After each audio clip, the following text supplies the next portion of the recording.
Now, Friday's verdict of the Osun State Governorship Election Petition Tribunal is generating a lot of ripples. And this is not surprising, coming less than a month to the landmark presidential election. The decision of the tribunal will definitely affect electoral permutations for the state and beyond. Now, more critically, the split judgment has pushed through the fore certain critical issues around the 2023 general election. Now, after the release of the results on July 16th of the July 16th governorship election in the state, Mr. DAYBREAK Oyetola and his party, the All Progressives Congress (APC), approached the tribunal to declare Oyetola and not Mr. Ademola Adeleke of the People's Democratic Party as the lawful winner of the election. Now, Oyetola and his party asked the tribunal to decide on three issues. Now, the first one being that Adeleke was unqualified to run for the office of governor. Second being that there was overvoting in 749, which was later 744 polling units. And third, that the election was not conducted in compliance with the Electoral Act 2022. Now, they requested the tribunal to cancel results in the 744 polling units and declare Oyetola the winner, or in the alternative, and only in the alternative, cancel the election for substantial non-compliance and order INEC to conduct a fresh one. Now, to help us dissect this issue, we have two gentlemen joining us, and we have Sam Kagbo, a lawyer and a senior advocate of Nigeria. He joins us here in the studio. Good morning and welcome. Good morning. All right. Thank you for having me. All right. And from Osogbo in Osun State, we have the CPS2 Governor Oyetola, Ismail Omipidon, and he joins us via Zoom. Good morning and welcome to Daybreak. Good morning. The pleasure is mine. All right. So, Ismail, let me get your immediate reaction. When this judgment was delivered by the tribunal, what was your immediate reaction to the judgment? Well, for me, as a political reporter that has been covering election tribunal since 1999, the moment I saw the petition when it was filed, and coupled with the fact that I also saw several observers' reports as far as the conduct of the election is concerned. I saw that of IAGA, I saw that of Northern Patriotic Fronts. From the one, and in all my analysis, I knew that there was no way Ademola Adeleke could have escaped the watertight case before him. Don't forget, we challenge his eligibility based on the fact that he forged his certificate, and the tribunal actually established forgery. But the only thing the tribunal said was that he had acquired additional qualification. But for me, if we want to stretch it further, if we go by the popular axiom that you cannot build something on nothing, it therefore goes further to say that those additional qualifications, the whole level that qualified him to acquire those additional qualifications, is the one we are attacking. And so if the tribunal can establish that that certificate was indeed forged, then it amounts to nothing, because that was what he used to acquire the additional qualification. So for me, I was not surprised at the outcome of the tribunal. My only surprise was that the tribunal did not uphold our claim of disqualification. And if you recall very well, the moment I saw the Yaga support, I came forth to say that indeed my principal never lost that election. We only lost the vote count. And I think the tribunal judgment has vindicated that position. Okay, CPS. So, however, despite the fact that there's the issue of the whole certificate saga, Governor Adeleke was not disqualified at on that stance as it is. So, should this whole certificate issue still be brought into this conversation as it is? I'm surprised that it didn't happen, but I believe that I have our lawyers. I believe cause appeal. And I want to believe that we will still get something on the basis of that forgery. Okay, because we cannot be in a society where people struggle to go to school, and you now have somebody that everybody around him knows he never went to school, to now be parading a certificate. Thank you very much, CPS. It's a good thing we have Barrister Sam with us in the studio. So, Barrister, the question now, the tribunal has given its judgment. So, first of all, will this judgment stand the test of time, owing that, both parties were actually accused of, or there was overvoting, which favored both parties, rather. So, will it stand the test of time? Well, let me start by saying that whatever I say here is going to be tentative. I have to be very cautious because I have not read the full judgment. I got snippets of it from the media, and I'm just going to make my, what I would call my intelligent guesses and speak generally as to what the law says. And let me start from the beginning. Yes, after an election, the Electoral Act gives the parties the right to contest the result and return on 4 grounds. The first ground is that the person who was returned and declared the winner was not qualified as at the time of the election, and that qualification is restricted to not meeting the requirements of the Constitution. The Constitution gives a requirement, prescribes a requirement for any political office. So if you fall short of that, that will be caught up by that provision. And that's under Section 134 of the Electoral Act. And there's also the issue of disqualifier. I will talk about that, but let me go to the next one. The next one also says that if the election was conducted in a manner that there was a substantial non-compliance with the provisions of the Electoral Act, and only the Electoral Act, or the election was fraught with malpractices, then definitely the election will be cancelled or nullified. Then there is also the other one that says that if the person who was declared and returned as the winner did not actually, indeed, after a reality check, did not score what I would call the majority of the lawful votes, then the election will be, that return, not the election, will be nullified, and the person who actually scored after the math is done would be declared the winner. It's a straightforward one. As against the one on qualification, there is that rider that the person who came second would only be declared the winner if he's still a member of the political party that sponsored him at the election. And all of these provisions are taken out of the context of previous experiences. So usually one experience after a round of election would give reason for amendment to address those things so that we don't go back into it. And on here, they had 3 of those grounds on which they challenged the election. One on the issue of qualification. And I would say outrightly, if indeed that's the judgment or the finding of the court that he presented a forged certificate, that by itself is a disqualifier. The Constitution did not say forged certificates. To say if you have 10 certificates and one is forged, you are forgiven. No. If you present a forged certificate, straight away that's a disqualifier. But like I said, I have not read the judgment, but I'm just stating what the law is.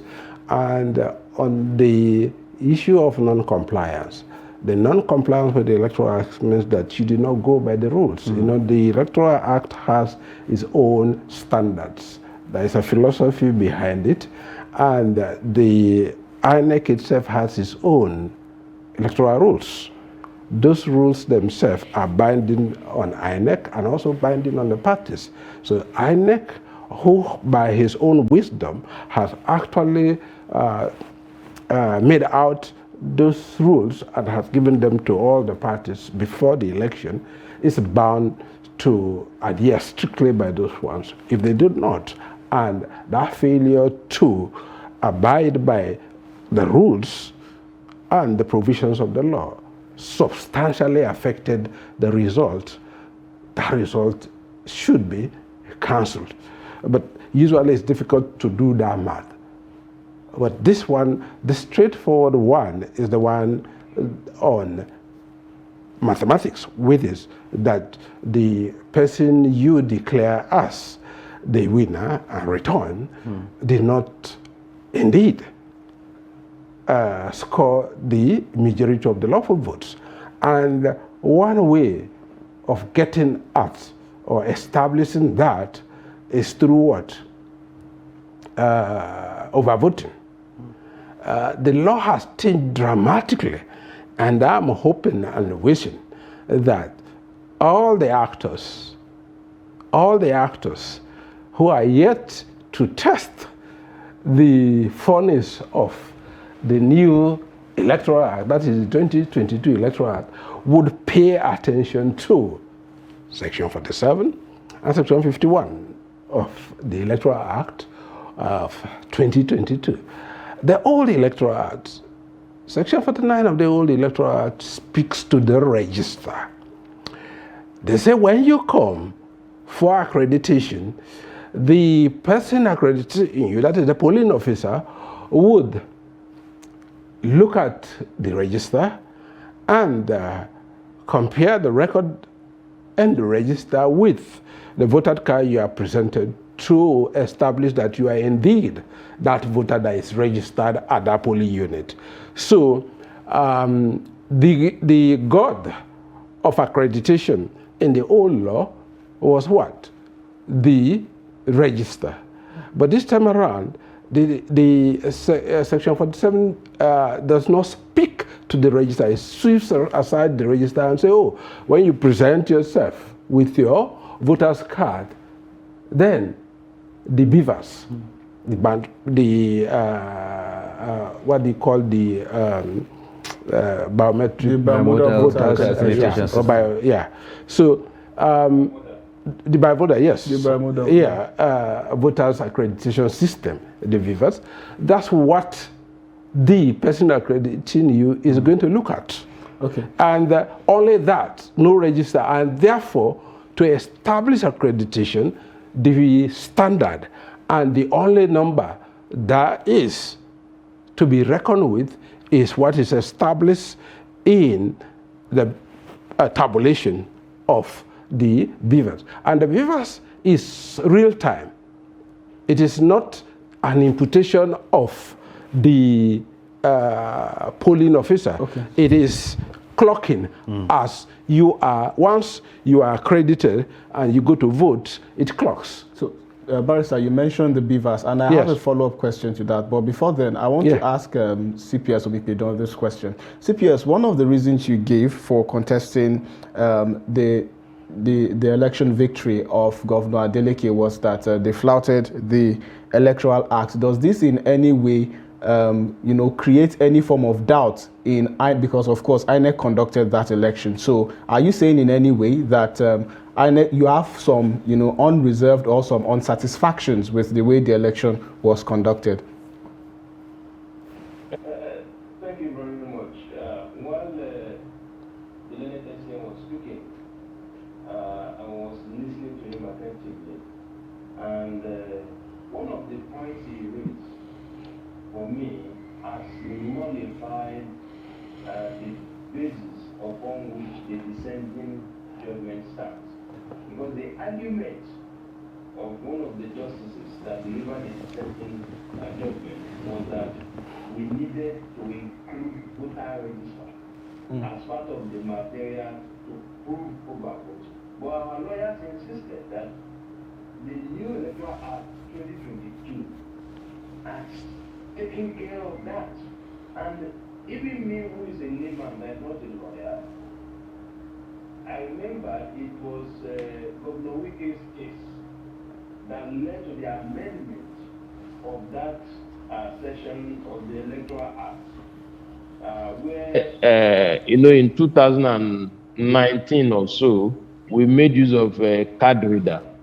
And the Supreme Court justices, insisted that, one, the use of electronic card reader was not properly captured in the Electoral Act. And that was where they stretched the issue of the voter register. But with the 2022 Electoral Act that has now expressly given power to INEC to deploy electronic devices in the conduct of the election, that defect has been cured. And that was exactly our argument before the tribunal. And they agreed, the majority agreed with us.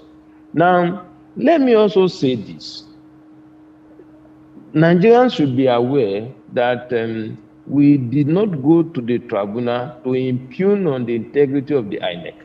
We only went to the tribunal to help deepen our electoral system and our democracy.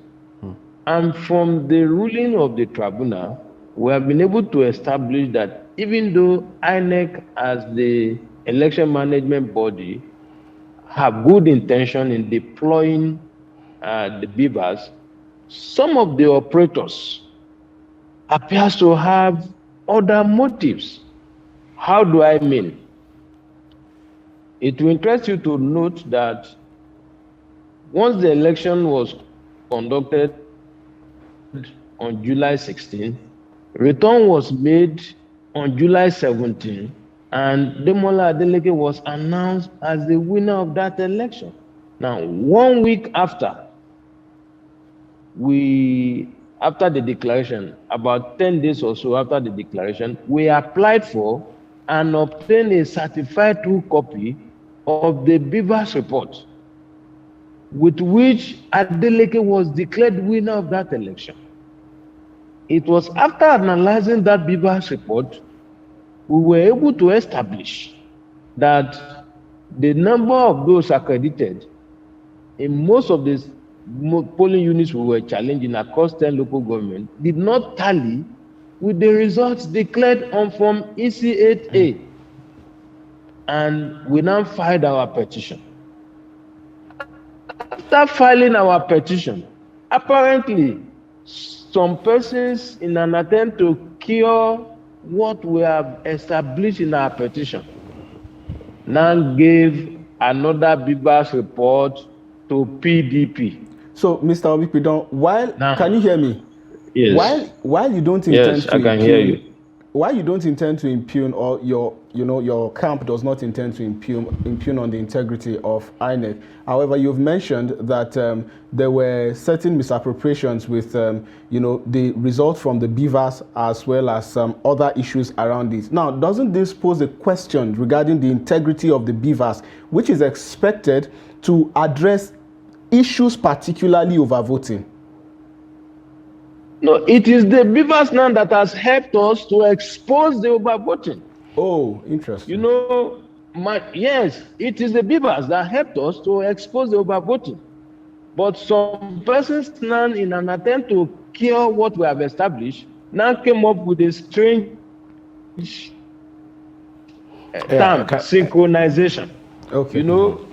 Before the tribunal, there were about 3 beavers reports. The first one was the one we used to prepare our petition, and it was issued to us by INEC. Unfortunately, the second one, which the PDP and INEC came to court with, was also issued by the same INEC.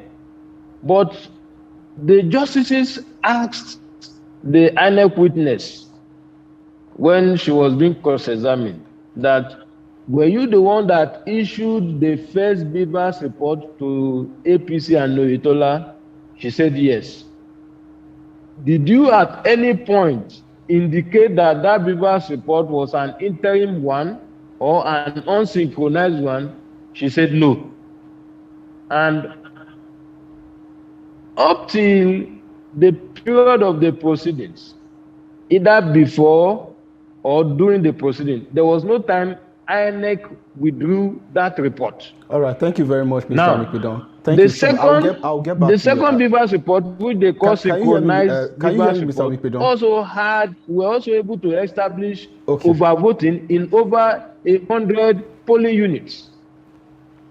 So that was why the tribunal said that even though the other two Beavers reports were prepared during the pendency of the case in an official capacity, it was an attempt to manipulate official records. Okay, thank you very much. So, Barrister. Yes, please. Perhaps you heard all of what he said, and perhaps you have a response. Yeah, I have that. But let me tell you how sometimes you can have overvoting. I'm not saying, I'm not going to make the conclusions he's making because he's nearer to the facts and perhaps he's safer with his own facts. But let me say from experience, because I've been part of this process from 1999. So, you know, there was this time when we had ballot stuffing. And which is to say, I could have my own ballot before accreditation, and I pick the one that is given to me by the polling officer. I move to the polling booth. I'm going to be there alone. All I would do, I would take the ones in my pocket and put them in. That would constitute overvoting. Because when the ECA is tabulated, they are going to count the ballot papers in the box, because all ballot papers have to be in the box. So the ECA is not generating its own numbers. It's going to generate those numbers from the number of people who casted by the ballot box, not the number of people. By the ballot box. By the ballot papers in the ballot box. So if you have clever people who would think that they can beat the process, the Beavers has addressed that. Because like I said, the Beavers is going to be real time. That is why they say online. You know, that was the, what would I call it now? The controversy as to whether or not to allow it be real time. And the law says it's going to be real time. You understand? So the Beavers is not going to count or record the number of ballot papers, but the number of voters. And mind you, like I said, unlike those times where if you have 1 million registered voters and there are only 5 voters that queued and voted, and yet instead of 5, you put 500, and you want to prove overvoting, the first hurdle is that, oh, it's not overvoting because what? The register has 1 million voters. But we all know that we can never really exhaust the number of voters. Yes. Most times they undervote. But the Beavers has come to address that. There could also be mathematical mistakes, which I think those who are making the tabulations would have taken into consideration. Usually, before you file your petition, you have to have what we call forensic analysis of the voting materials. You go into those, make your own mathematics, make your additions. It is from there that you indicate. And mind you, he raised an issue of what? Multiple Beavers results. If you discount the first result that is given and which you certify and on which you declare the result, because mind you, you would have declared the result anyway before you give it. And you are not going to declare the result on the basis of the ECA forms. Of course, the returning officer is going to what? Have his own electoral form that is going to return. But you are going to depend on the Beavers.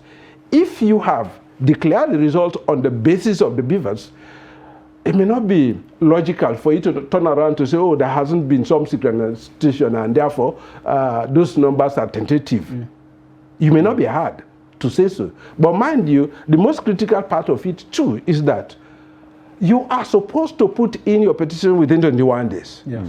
And after 21 days, you are not allowed to recreate another case. And therefore, most times, you'll be allowed to go and do what we call this forensic analysis and SAT with the INEC papers. When you now come back to put them in, even after the order that is given to you, you make your own application, you go and get all these things certified, and you now come back to the tribunal. They will say, oh no, you want to establish a new case. Yes. You ought to have established that case before you file your own petition. So if a petitioner has filed his own petition on the basis of your own official record, you may not be allowed to turn around to bring in new ones. Let me tell you from my own personal experience. 2011, my team was able to nullify the governorship election in Kebbi State. That was the only one in 2011. We were the only one that were able to do that. But let me tell you where we had our win. We based our own evidence on the official electoral forms. INEC, in the rebutting and in their own evidence, they brought in handwritten papers. We didn't bother with them when we were putting them in because we knew that at the end of the day, it's going to be an issue of good evidence. Which one is the better evidence? Your statutory paper and your handmade, which is post the election. All right. Okay. All right. So, Mr. Ismail, let me come to you now. On a final note, the Adeleke camp says they are going to appeal the judgment and they're going to take further steps. On a final note now, are you expecting anything new coming from them? Honestly, with the exposition by the learned SN this morning, my confidence has been boosted that if they go to the appeal up to the Supreme Court, we will carry the day, because most of the argument we advance, our legal team advance in court, are the same argument the learned SN is advancing. Because we filed our case. After filing our case, they saw our pleadings, they saw the places we were challenging, they now came up with what they call a synchronized beavers report. Unfortunately for them, even the witness INEC called admitted that they were overvoting. The forensic expert hired by the PDP governorship candidate, who is now the governor, also admitted that even the primary source, which is the machine itself that he analyzed, overvoting. His only argument was that the overvoting was only in 6 polling units. So with all those analyses, combined with the exposition by the learned SN this morning, I make bold to say that by the grace of God, this 99-page judgment cannot be upturned by a mere 8 pages of dissenting judgment, especially because the fulcrum upon which the dissenting judgment stands is what the learned SN has further told us this morning, that the 2022 Electoral Act has taken care of that you need the beavers, you do not need the voter register to prove overvoting. So and again, the 3-member tribunal all agreed on the issue of forged documents. And like our lead counsel said, he said that he has ever forged before does not exonerate him from having additional qualification, that ordinarily that should stand him disqualified, but the tribunal thought otherwise. And so we believe that the appellate court is likely to uphold our argument in that regard. All right, thank you very much.